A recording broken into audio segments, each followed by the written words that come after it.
Good evening, everyone, and welcome back to AJ 101 Criminal Law Online. My name is Tony Farrar, and I am your instructor for this semester. And tonight's lecture is going to be on Chapter 2, and we are going to talk about criminal liability and the essence of crime. And that's going to include things like criminal conduct and criminal acts and state of mind and this thing we call strict liability and mens rea. And then a couple of terms. One of the more important ones will be concurrence. And before we jump into the lecture, just a quick reminder that when you are done with the chapter, please take a look at your key terms, which you can find at the end of the chapter, or again, I put those on handouts in your Canvas shell. And also, don't forget to read the summary at the end. The textbook hits the high points of some of the more important things that you need to know. So with that being said, let's go ahead and jump right into Chapter 2, Criminal Liability and the Essence of Crime. So by way of introduction, near the close of the 1995 California double murder trial of O.J. Simpson, Judge Lance Ito began his final jury instructions with the following words.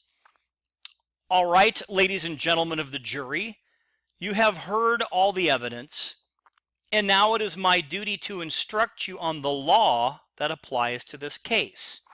And then there's quite a bit more, but let's pick up where I kind of want to make the point. The law requires that I read these instructions to you here in open court. Now, just really quick, why do you think it needs to be in open court? Please listen carefully. Now, Judge Ito's instructions to the jury that day included some of the following things. No person may be convicted of a criminal offense unless there is some proof of each element of the crime independent of any admission made by him outside of this trial. A defendant in a criminal action is presumed to be innocent until the contrary is proved, and in a case of reasonable doubt whether his guilt is satisfactorily shown, he is entitled to a verdict of non-guilty. This presumption places upon the prosecution the burden of proving him guilty beyond a reasonable doubt. Now, we talked about that in Chapter 1, and he continues on. The prosecution has the burden of proving beyond a reasonable doubt each element of the crimes charged in the information, and that the defendant was the perpetrator or suspect of any such charged crimes. The defendant is not required to prove himself innocent. Remember, we talked about that in Chapter 1 as well. Or to prove that any other person committed the crimes charged. The defendant is accused in counts 1 and 2 of having committed the crime of murder, a violation of Penal Code Section 187. Every person who unlawfully kills a human being with malice aforethought is guilty of the crime of murder in violation of Section 187 of the California Penal Code.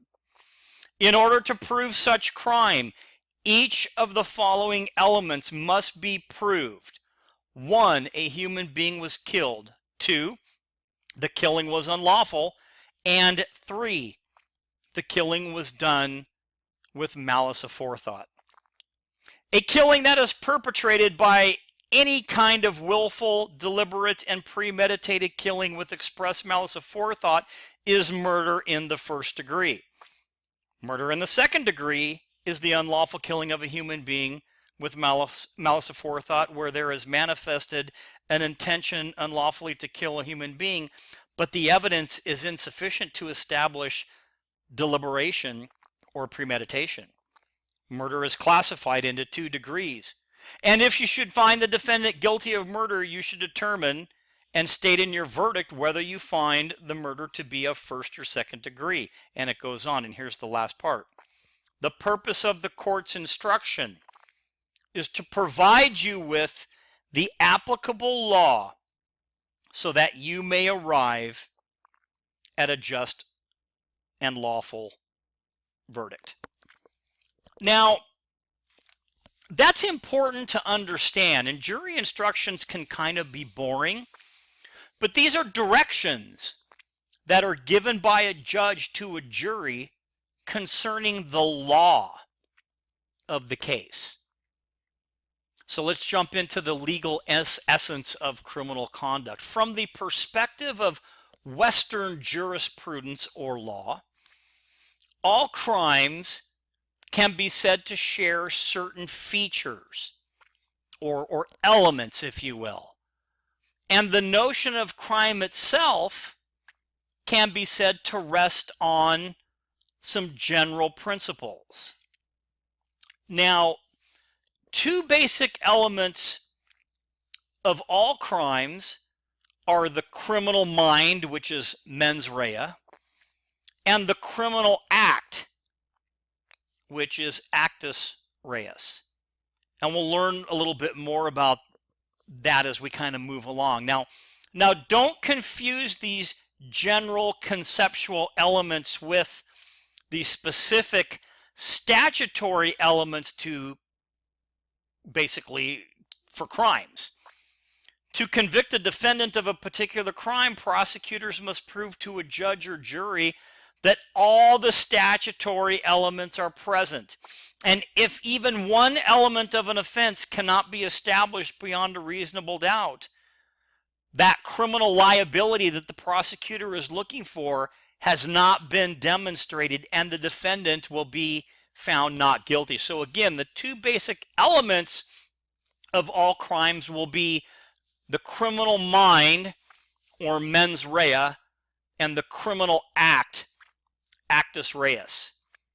And a lot of times, the specific statutory elements of a crime, essentially the mens rea and the actus reus, are spelled out in detail for the specific crime. And we'll look at what we call criminal liability a little bit later, and this is the degree of blameworthiness assigned to a defendant by a criminal court. But we'll get into that in a little bit now. So let's keep our attention on the fundamental features of crimes in general. And these essential concepts were developed under common law, and they continue today. So again, the specific statutory elements of a crime are spelled out in detail for each crime and must be met beyond a reasonable doubt for the defendant to be found guilty. And I have a couple listed here for you. 459 PC, this is California law, which is burglary, and 211 PC, which is robbery. Now, I'm not sure how this is going to work, but I'm going to give it a shot. And I'm going to click on this and see if we can kind of move this. Okay, so it does. So here's 459 of the Penal Code, and you can see how detailed it is. And I'm not going to go through the whole thing, but it talks about every person who enters any house, room, apartment, tenement, shop, warehouse, store, mill, and it goes on to describe every single thing that can be entered that would be qualified for burglary. And then even a car has certain specification where the doors are locked. And it even talks about the intent. Okay, so when it ends up here, it's talking more about things to go into, so or a mine or any underground portion thereof, with intent, specific intent to commit grand or petty larceny or any felony is guilty of burglary. So it tells you exactly what burglary is. It gives that definition, and it talks about things like shoplifting, and I'm going to kind of go through this really quick here. And then it talks about first and second degree for burglary, and it's got those here. So again, these codes are very, very specific. And then the most important thing, remember in chapter 1 we talked about defining the crime and the punishment. Well, here's the punishment in the code that tells you what the punishment is going to be. So I hope that kind of gives you an example of how that works. So there are three essential aspects of all crimes. Okay, we talked about a couple of specific things, the mens rea and the actus reus, those elements of the crime that are spelled out, but there are three essential aspects of all crimes. Okay, the first one again is the criminal act, which is the actus reus, and we talked about that. The next one is a culpable mental state, which means mens rea. And then what we call the concurrence of the two. So criminality exists, if you will, when the two concur and where no defense as characterized in the figure that's on the page right here exists. And you can see how they go together. So here's what we call the mens rea. So this is the mental state, and the actus reus, okay? And then you've got the part in between here, the legal defense. But these are the three essential aspects in order for that. Now again, criminality exists when the two concur and where no defense exists, because there are going to be some defenses, and we'll talk about those in future chapters. Now, conduct in criminal behavior encompasses both the behavior and the mental state present at the time of the behavior. Okay, so we'll talk a little bit more about that in just a few minutes. So generally, a person must commit some act before being subject to criminal sanctions. And a necessary first feature of most crimes is some act in violation of law, such as, and that act again is called actus reus. Okay, that's the actus reus of a crime. Now there are some crimes, and we'll get into this about, is merely thinking about committing a crime criminal? Well, we'll kind of look at that a little bit more. Okay, but again, generally a person must commit some act before being subject to criminal sanctions. So, actus reus, some act committed before being subject to criminal sanctions, and a necessary first feature of most crimes. It literally means a guilty act. In this particular theory or thought, thinking is not doing. Thoughts are not actions in the sense of actus reus. Okay? Being is not doing. To be something is not a crime. To do something might be. And hopefully that kind of clears some things up. Now there are different types of acts, but let me kind of give you an example here, especially about the being is not doing. So to be something is not a crime, but to do something may be. So a person who admits, perhaps like maybe they're on a talk show or something like that, to being a drug user, for example, cannot be arrested on that particular basis. However, a police detective who hears the admission might begin to gather evidence to prove some specific law violation in that person's past, or perhaps that detective or officer might watch that individual for future conduct in violation of a law. An arrest might then occur. If it does, it'll be based on a specific action in violation of the law pertaining to controlled substances. And I hope that kind of makes sense. Now again, we're talking about thoughts. Thoughts are not actions in the sense of actus reus. Hence, although people might feel guilty about their own thoughts, even to the point of mental anguish, one cannot be arrested for merely thinking something. Does that kind of make sense to everybody? And that brings us to something called voluntary acts. So some forms of human action are inherently non-criminal. The laws of most jurisdictions specify that a person's actions must be voluntary for them to carry criminal liability. So a person who omits to perform an act commits an offense only if he or she has a statutory, common law, or contractual duty to perform that particular act. So a good example of that, and I'm not going to spend a lot of time on that, would be these two interesting cases, Kenneth Parks and Scott Falater. So in 1988, 24-year-old Kenneth Parks was acquitted by a Canadian jury of second-degree murder charges after he admittedly drove 14 miles to his mother-in-law's home and beat her to death with a tire iron. Now, Parks claimed that he was sleepwalking during the killing. I know, stay with me. During the trial, friends of Parks said he had a history of sleepwalking, and doctors testified that medical literature describes about 30 cases of murder committed by sleepwalkers.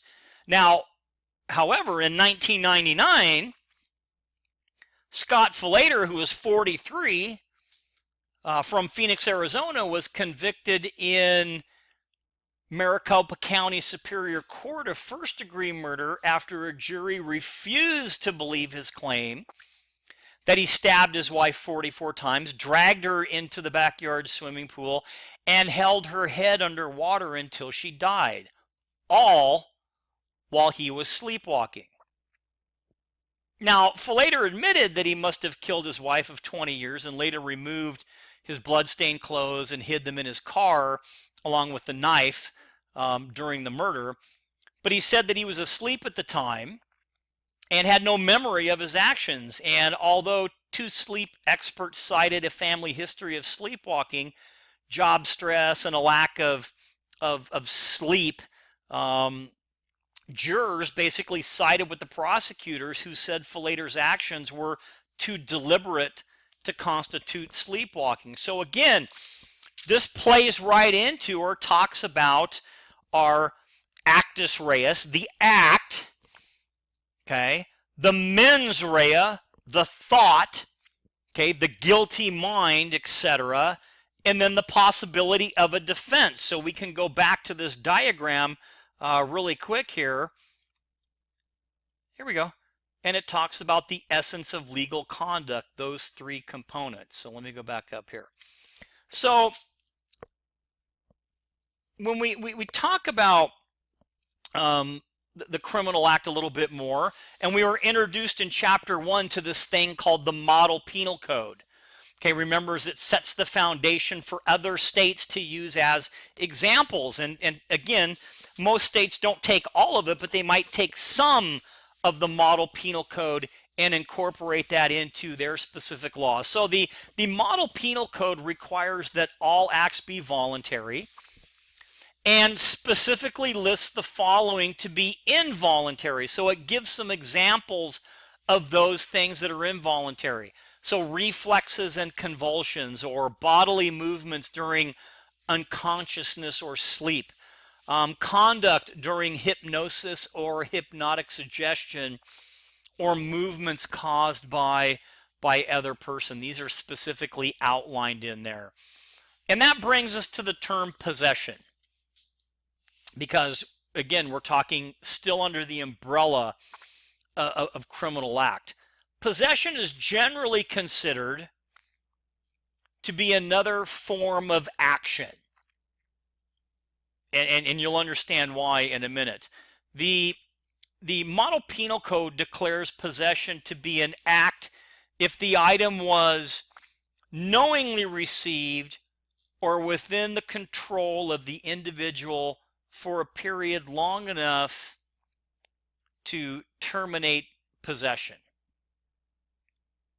So I'm going to go through kind of a series of terms, and we're going to talk about something called knowing possession and mere possession, actual possession, and constructive possession. So knowing possession is possession with awareness of what one possesses, and that kind of makes sense. A person who knowingly possesses something is well aware of what he or she has and has probably taken steps to obtain it. Now, mere possession is possession in which one may or may not be aware of what they have or what they possess. So someone who merely transports something for another, on the other hand, may be unaware of what he or she possesses. And similarly, a person on whom drugs are planted and who remains unaware of their presence cannot be found guilty of drug possession. So, we've got some interesting concepts. Now, actual possession is possession in which one has direct physical control over an object. So it's in your pocket, it's in your car, it's in your briefcase. Okay, and then the final form would be what we call constructive possession.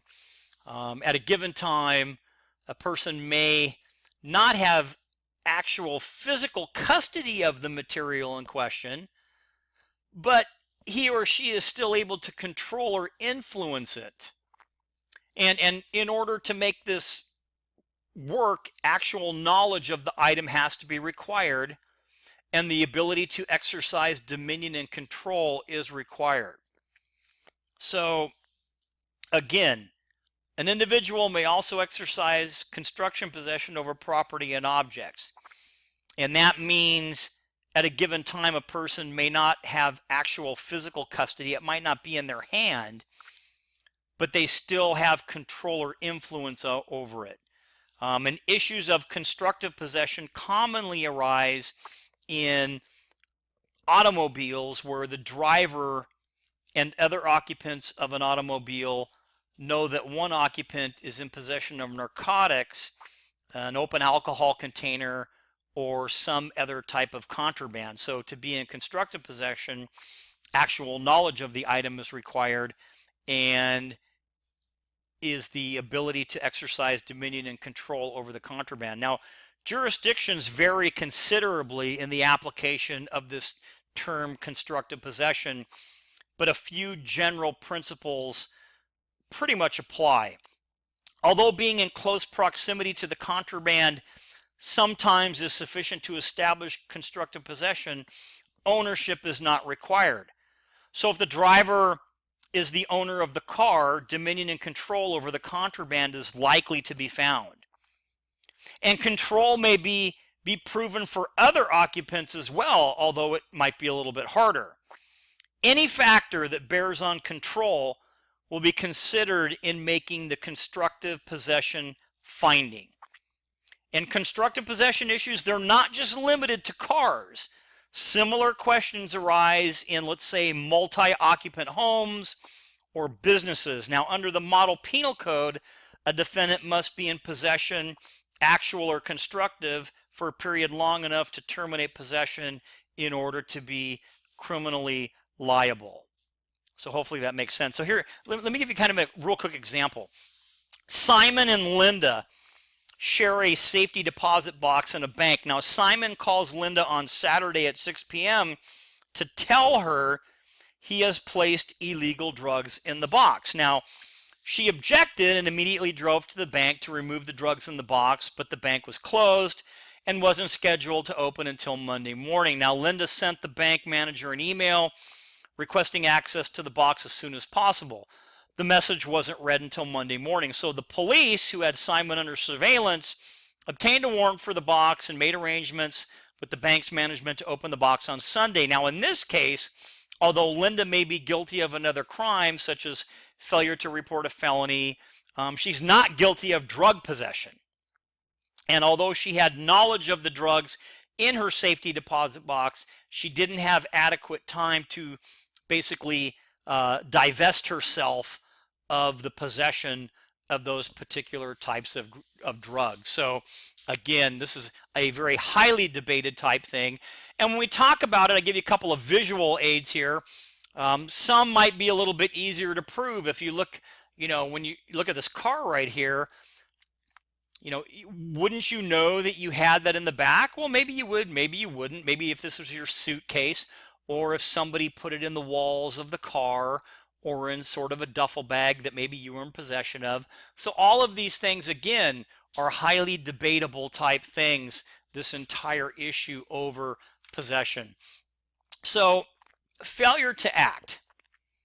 Now, in times past, people could be arrested for doing nothing at all. And vagrancy laws, for example, were popular in the early part of the 20th century, but they have generally been invalidated by the courts because they did not specify what act violated the law. In fact, the less a person did, the more vagrant if he or she was considered. Now, an omission to act or failure to act may be criminal when a person in question is required to do something, that is, when a specific law specifies a duty to act. So, example, a state-imposed duty to act is child neglect, or in some places, child neglect laws, which focus on parents and child guardians who do not live up to their responsibility to care for their children. And basically, these things have received quite a bit of attention and notoriety of late. So, again, a state-imposed type law. So failing to do that could be criminal in some states. Statutes requiring the reporting of crimes are also common. So some states require that all felonies be reported, and if you know about one, you're supposed to say something. And some states don't have that law. So, unlike a thought, and we're gonna kind of move into speech a little bit. Well, let me give you a quick example on the failure to act thing, and then we'll move on really quick. Ginger and David Twitchell were convicted in 1990 of involuntary manslaughter after their 2-year-old son, Robin, died of a bowel obstruction that could easily have been treated surgically. Now, the Twitchells were members of the Christian Science Church, and they believed in the efficacy of scientific prayer as the sole way to treat illness, and refused medical treatment for their son. Now, their conviction was overturned in 1993. However, when the Massachusetts Supreme Court ruled that the Twitchells should have been allowed to argue at trial that they believed they were within their parental rights to choose spiritual treatment.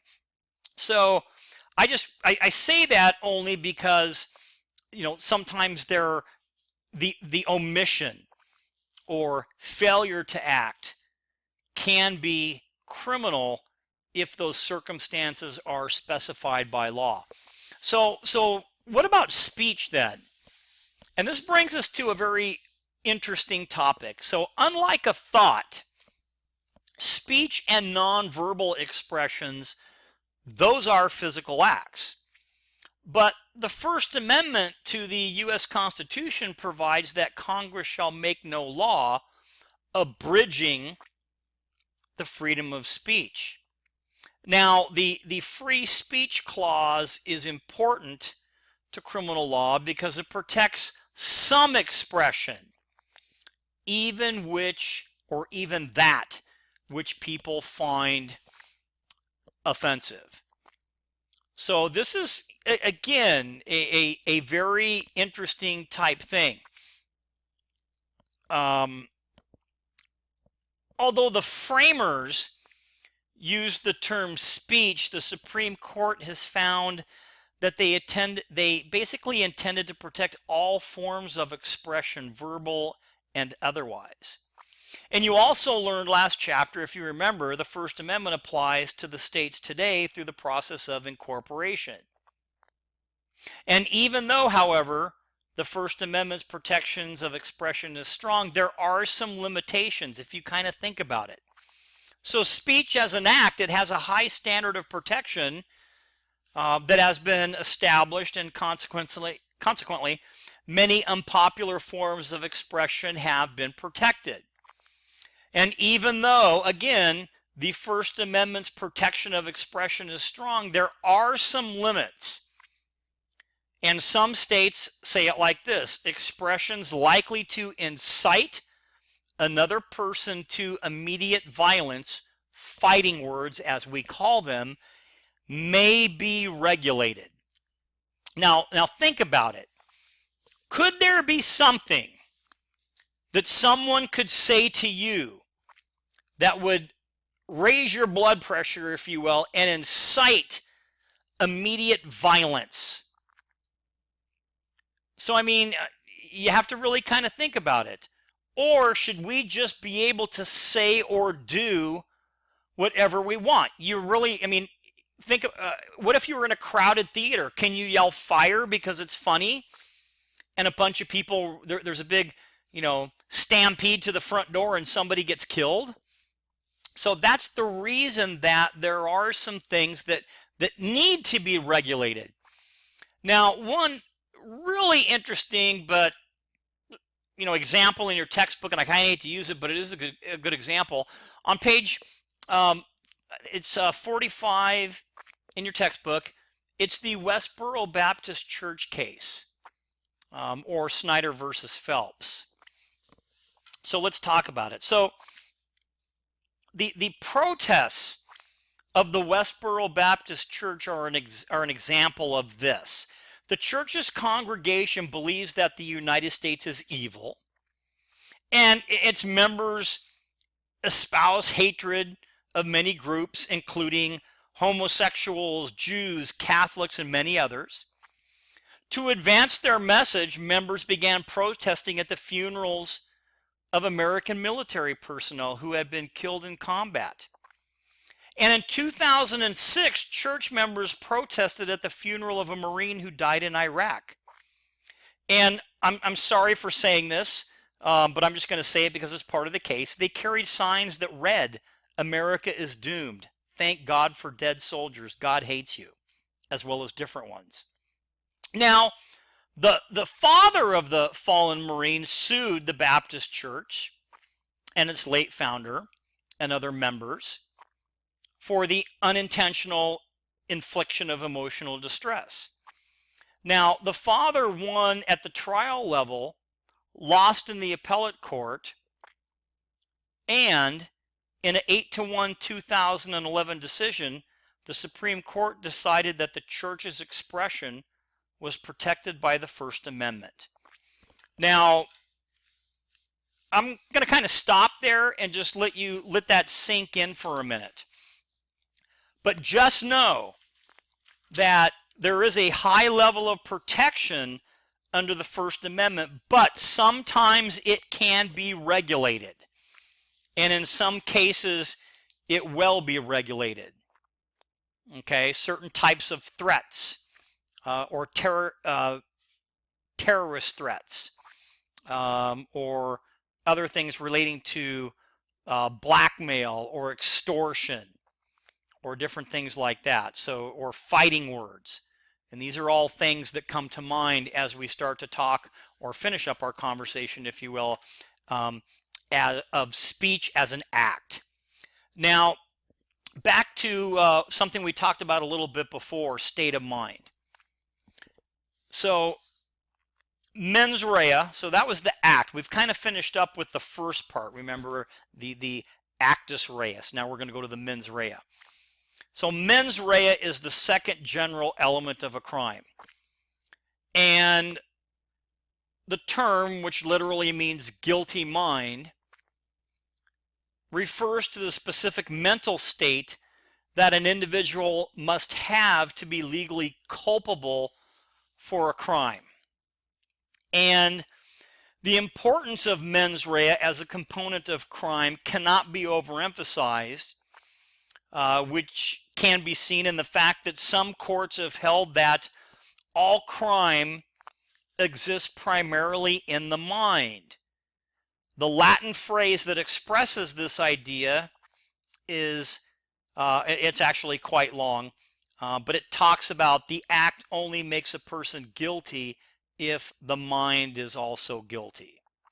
So with that being said, we're going to talk about two forms of mens rea that were recognized at common law. and that's general intent and specific intent. Now, the distinction between the two was very important. In the early years, specific intent distinguished a felony, which was punishable by death, from a misdemeanor, which was punishable in other ways, commonly life imprisonment. And the punishments were quite a bit more harsh back then. If the defendant intended to cause the outcome or consequence of the act, then specific intent exists. If the defendant intended to act but did not intend the consequence, then general intent is present. So let's look at the two. Specific intent: if the defendant intended to cause the outcome or consequence of the act. General intent: if the defendant intended to act but did not intend the consequence. So, for example, suppose a defendant struck a victim in the leg with an axe, and the defendant intended to frighten the victim into complying with his request not to trespass on his property. Later, the victim died, resulting from infection. At common law, the defendant committed the general intent crime of manslaughter. The outcome would have been different if the defendant had hit the victim with the axe with specific intent of causing her death. If such were the case, when the defendant would be responsible for the specific intent crime of murder. So a form, one more word, a specific form of mens rea is known as a scienter. And although sometimes interchangeably with mens rea or the common law specific intent, it's a little bit different. Scienter refers to a defendant's guilty knowledge, whereas mens rea refers to a defendant's guilty intent. So to prove scienter, the prosecution must establish that a defendant knew a particular fact when the act occurred. Another form that we'll talk about, or an additional doctrine, if you will, elaborating general and specific intent, was developed in early common law as well. And this would be the doctrine of transferred intent. And this is where a defendant's specific intent to cause harm to one person is transferred to the victim on whom harm actually falls. Now, to apply, the harm that befalls the unattended victim must be similar to the intended harm, and the transference cannot increase the defendant's criminal liability. So let's just say, for example, that we had a gang member who intended to shoot at another gang member. And during the course of this criminal act, he's not a very good shot, and he misses and he strikes somebody walking out of a grocery store and kills them. That would be an instance, if you will, of transferred intent. A defendant's specific intent to cause harm, which would have been to the other person, the gang member was going to shoot the person, missed, and now that harm is transferred to the victim, okay, or the person where the harm actually falls. Does that kind of make sense? So that's what we call transferred intent. Now, over time, and again, now we're talking about the model penal code and mens rea, so we're still there in mens rea, okay, the mind part. Over time, courts have developed a more sophisticated understanding of mental states, and as a consequence, developed several forms of mens rea beyond general and specific intent. Now, the result is hundreds of terms could be found in state codes, the federal code, and judicial decisions that describe mens rea. In many instances, different terms were used to express the same mental state. Now, in an effort to standardize the concept of mens rea throughout criminal law in the United States, the Model Penal Code established a general scheme that outlines 4 states of mind. And again, in an effort to standardize the concept of mens rea, because we're still talking about the guilty mind. We're done with the act and now we're on the thinking part. So these 4 are purposeful, knowing, reckless, and negligent. And we'll walk through those very, very quickly.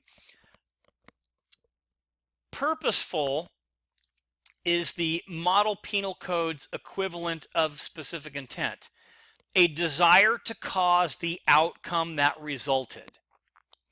Knowing is action undertaken with awareness that the outcome is practically certain. And this is different than purposeful behavior, which requires more than an awareness that result is likely. It requires the actor too wants it to happen. The third state of mind under the MPC is recklessness or reckless behavior. And this is behavior that consciously disregards a substantial and justifiable risk that the result will occur. And the 2 former types of mens rea, purposeful and knowing, are fundamentally different from the last 2, which are reckless and negligent. The former 2 require an aim, either outcome or act, while the latter 2 do not. So, and then the last one that we'll talk about real quick is what we call negligence. And not a state of mind, more like the tort law reasonableness standard. So when a person fails to perceive a substantial and unjustifiable risk that the result will occur or that the circumstance exists. Now, the risk must be of such nature and degree that the failure to perceive it constitutes a gross deviation from the standard of care that a reasonable person would observe in that particular situation. So again, the risk must be of such nature and degree that the failure to perceive it constitutes a gross deviation from the standard of care that a reasonable person would observe in the situation. And here's kind of a little graph that looks at the different states of mind. So we have the 4 different states of mind, and we've talked about them in order. The purposeful one. I'm glad I killed her the first time so I didn't have to go back and finish the job. The knowing, the reckless, and the negligent. So these are the 4 that the Model Penal Code outlines. So moving on, a person's state of mind during the commission of a crime or the offense can rarely be known directly unless the person confesses. Hence, juries often construct mens rea or guilty mind from inferences that they draw from a person's actions and from all the circumstances surrounding those actions. So an inference basically is a conclusion that's drawn from other facts, and juries again often infer intent from a defendant's behavior. It's important to note that mens rea, even in the sense of intent, is not the same thing as motive. Motive refers to a person's reason for committing a crime. Okay, it's the reason, not the pattern that they do when they commit this crime. A defendant's motive does not have to be proved as a matter of law. However, prosecutors often find it strategically necessary to prove motive in order to convince juries of guilt beyond a reasonable doubt. And motive may factor into sentencing as well. So before we move away from this, I want to make sure that we don't confuse motive with what we call MO or modus operandi. So the motive to commit a crime might be the thrill, the need for cash. It might be drug abuse, revenge, greed, or something like that. Now the MO or the modus operandi, on the other hand, is a recognizable pattern or way or method that the person commits the crime. So those are kind of the difference between those two. Now, as we're talking about motive, we need to mention what we call strict liability and mens rea. So strict liability crimes require no culpable mental state and present a significant exception to the principle that all crimes require a conjunction of action and mens rea. Remember, we talked about that. Strict liability offenses make it a crime simply to do something, even if the offender has no intention of violating the law or causing the resulting harm. So those are two definitions. Some examples include traffic offenses, such as speeding. A driver might be listening to music totally unaware they're driving 65 in a 50. So hopefully that's kind of an example. Another example could be this, what we call statutory rape.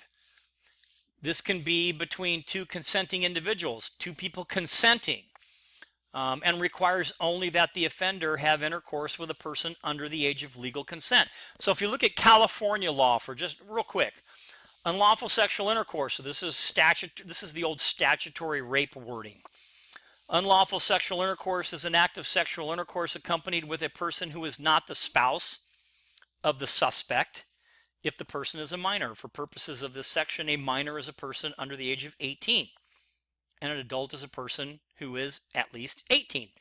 So think about this when we're talking about strict liability offenses. You have an 18-year-old and a 17-year-old. They're both consenting, but yet statutorily, strict liability offense language, this would technically be a crime, depending upon what state you're in. So I'm hoping that that kind of makes sense as well. Now, some experts maintain that strict liability offenses can never be true crimes because they require no mental element. It's just you don't mean to do it in a sense of criminality, but you do it and it's wrong and there's a punishment that goes with it. Most strict liability offenses, again, are violations of what we call regulatory statutes. Some statutes are silent on mens rea, so the courts have to interpret the statute to determine if a mens rea requirement or guilty mind requirement is somewhere embedded in that statute. There's a phrase out there called canon of presumption constitutionality, and this is basically if two interpretations of a statute are possible, one constitutional and the other not, the statute is to be interpreted as constitutional. Another canon requires that criminal statutes are to be interpreted narrowly and, if possible, in a defendant's favor. And a couple others, another canon requires that the plain meaning of laws to be enforced without further interpretation unless a plain meaning understanding is absurd. And if a statute's meaning is not plain, a court may look to common law for a little bit of information. So what about this insanity thing as we start to wrap up? The ability to form a statute's requisite mens rea or mind can be prevented or hindered by mental illness. And the insanity defense is a mens rea defense. Insanity as a mens rea defense refers to the defendant's state of mind at the time the act occurred. And we're not going to look at this, but a great example of an insanity case would be the Andrea Yates case. the mom that drowned her 5 younger children. So I'll kind of leave it at that, and I'll let you watch it, and we can probably have a discussion later on. Now, finally, the third part of that. So we did the actus reus, we did the mens rea. Now we're going to do the concurrence. The concurrence of an unlawful act and culpable mental state provide the third fundamental aspect of crime for those crimes that require mens rea. Concurrence requires that the act and the mental state occur together in order for a crime to take place, and the two must be connected, and they must occur in the proper sequence: mens rea followed by the act. Guilty mind, thought, premeditation, etc., and then the act. There must also be a causal relationship between the two. The act must be the product, if you will, of the mental state of the actor. Now, crimes have elements, in each of which must be proven. We know that beyond a reasonable doubt at trial before a defendant can be convicted. And the model penal code recognizes that there may be more than one mens rea element. So that's something that you really need to kind of understand. The complexity of element analysis, when coupled with the model penal code's distinctions between its 4 different states of mind, is challenging for juries. And then going back to the beginning, that's why we have those jury instructions and all of that information provided by the judge. Okay, so I know that was quick. It was a very fast-paced walkthrough, but I think we were able to hit most of the areas that I really wanted to do. Make sure again that you look at the summary at the end of the chapters, taking into consideration the high points that are listed there, and also look at the key terms as well. Now, with that being said, that will complete our chapter 2 lecture, and until next time.